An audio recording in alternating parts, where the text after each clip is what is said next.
बांधकाम कामगारांच्या उन्नतीसाठी महाराष्ट्र शासन कटिबद्ध। भाजपचे जिल्हा सरचिटणीस नाताजी पाटील यांचे प्रतिपादन।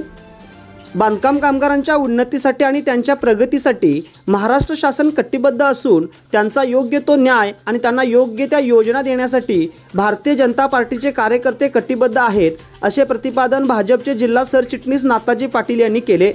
भारतीय जनता युवा मोर्चाचे प्रदेश सचिव अलकेश कांदळकर यांच्या वाढदिवसाच्या निमित्ताने आज गारगोटी येथे आयोजित केलेल्या बांधकाम कामगार थंब कॅम्प कार्यक्रमात ते बोलत होते।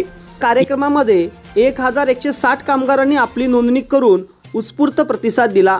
नाताजी पाटील फाउंडेशन यांच्या वतीने गारगोटी येथील अशोका मल्टीपर्पज हॉल या ठिकाणी या कॅम्पचे आयोजन करण्यात आलेले होते। महाराष्ट्राचे उच्च व तंत्र शिक्षण मंत्री नामदार चंद्रकांत दादा पाटील, कामगार मंत्री सुरेश खाडे, खासदार धनंजय महाडिक यांच्या मार्गदर्शनाखाली आयोजित केलेल्या या बांधकाम कामगारांच्या कॅम्पमध्ये सर्व बांधकाम कामगारांनी शिस्तबद्ध पद्धतीने आपली नोंदणी करून या योजनेचा लाभ घेतला।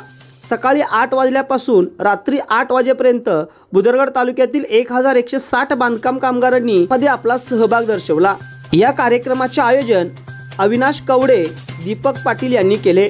तर यावेळी या कार्यक्रमास धनाजी मोरसकर, नामदेव चौगले, भगवान शिंदे, पांडुरंग वायदंडे, रणजित आडके, गारगोटी ग्रामपंचायत सदस्य राहुल चौगले, मोहन सूर्यवंशी, सचिन देसाई आदी उपस्थित होते। तसेच सुनील तेली, अमोल पाटील, विक्रम पवार, प्रवीण पाटील, भाऊ वाळवेकर, अशोक एलकर, सुहास मुधाळकर, लखन लोहार, मुस्ताफ शेख, बाबू पिंगळे, रविराज ढेरे, स्वप्नील पाटील, गणेश पाटील, राम पाटील, अक्षय मेंगाणे, अमोल देसाई, अमोल डांगे, आकाश कवडे, प्रवीण मोरसकर, अतुल पाटील, निशांत सुतार, आशुतोष कवडे, अरुण कवडे यासह अनेक कार्यकर्त्यांनी या कॅम्पचे उत्तम नियोजन केले। लाईव्ह महाराष्ट्र 9 भुदरगड।